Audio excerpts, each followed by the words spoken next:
네, 지난 시간에 우리는 이제 우주가 팽창을 하면서 여러 가지 원소들이 만들어졌다라고 했어요. 그때 이제 세 번째로 우주 배경 복사에 대해서 이야기를 할 텐데, 어, 우주 배경 복사라는 건 뭐냐면 굉장히 유명한 빅뱅 우주론의 증거가 되는데요. 자, 쉽게 말하면 이겁니다. 우리가 열에 전달하는 방식 중에서 복사의 방식이 있었어요. 네, 여러분들 중학교 때 전도, 대류, 복사를 공부합니다. 전도라고 하는 건 고체에서 열이 전달되는 방식이다 라고 이야기했었고, 대류라고 하는 것은 액체나 기체에서 열이 이렇게 전달되는 방식이다 라고 이야기했어요. 복사라고 하는 방식은 뭐였냐면은 태양에 있는 열이 지구까지 다이렉트로 이렇게 입자 없이 진공인 곳을 다이렉트로 오잖아. 그렇죠? 이렇게 열 에너지 자체, 이거는 열 에너지 자체를 복사다라고 이야기하는 것이고, 이때 나오는 에너지를 복사 에너지라고 이야기하는 거예요. 자, 그렇다면 이와 이름이 비슷한 우주 배경 복사라는 건 무엇일까요? 우주 배경 복사라는 건 뭐냐면 이 넓은 우주에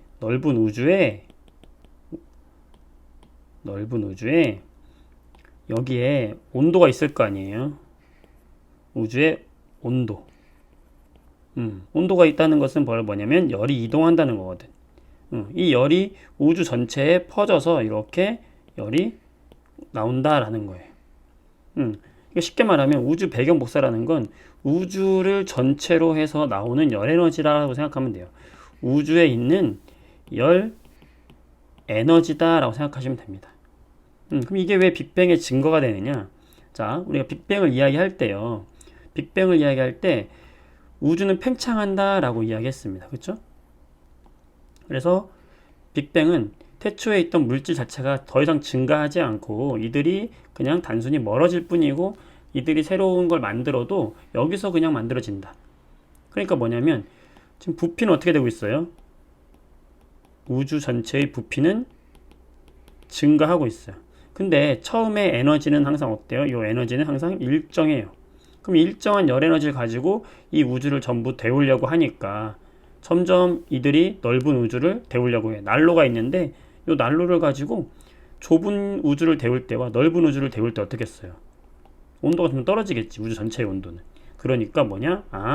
시간이 지날수록 전체 우주의 온도는 내려갈 것이다 라는 거예요. 그리고 이 열 에너지라고 하는 건요, 우리가 파장으로서 알 수 있는데,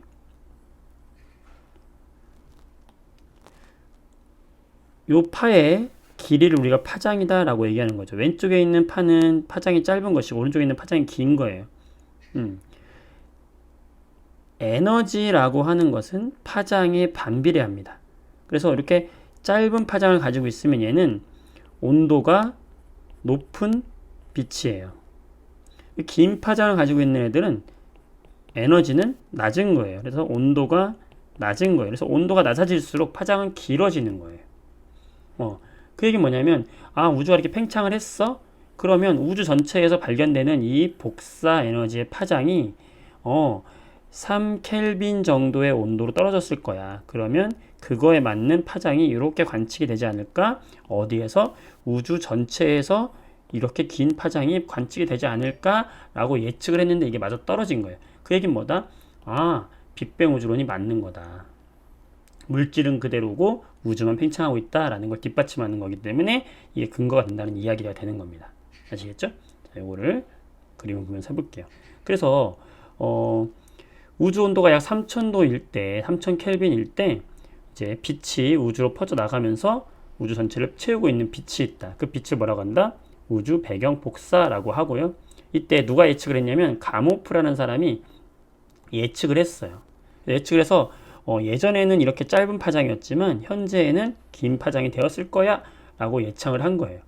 그랬는데 실제로 펜지어스와 윌슨, 굉장히 중요한 거예요. 가모프가 예측을 했고 펜지어스, 윌슨이 이를 발견했다. 그래서 이런 전파를 발견했고 온도가 약 3켈빈 물체에서 방출되는 파장과 일치했다라는 거예요.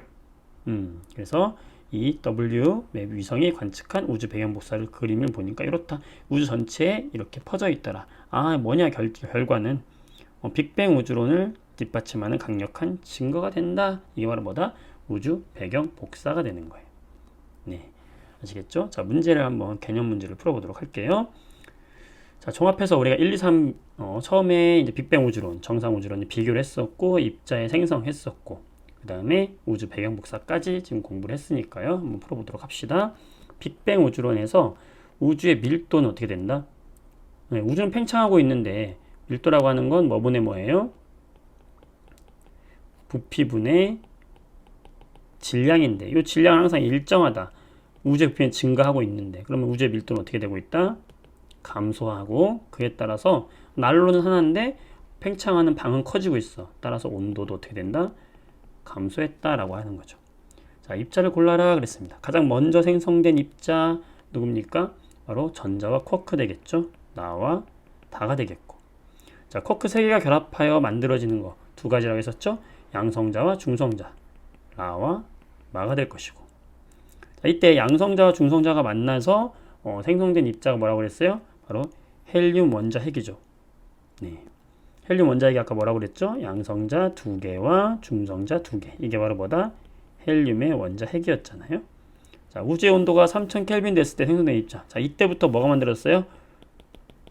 원자가 만들어졌죠. 무슨 원자, 무슨 원자? 수소 원자, 헬륨 원자. 요거는 전자가 달라붙은 거잖아요. 그러니까 바로 수소와 헬륨 원자가 만들어졌다. 가가 만들어졌다. 자, 우주 배경 복사는 우주의 나이가 약 언제가 되었을 때 퍼져나간 빛이죠? 38만 년. 자, 이때 3000 켈빈이 되면서부터 이때 3000 켈빈이 되면서부터 빛이 빠져나갔고 이때 현재 온도가 이제 3 켈빈으로 예측을 했을 때 방출하는 복사와 같은 파장이고 뭐를 지지한다? 빅뱅 우주론을 지지하는 강력한 증거가 된다. 네, 이렇게 해서 우리가 간단한 우주의 시작과 원소의 생성 파트를 마무리를 하네요. 네, 수고했습니다.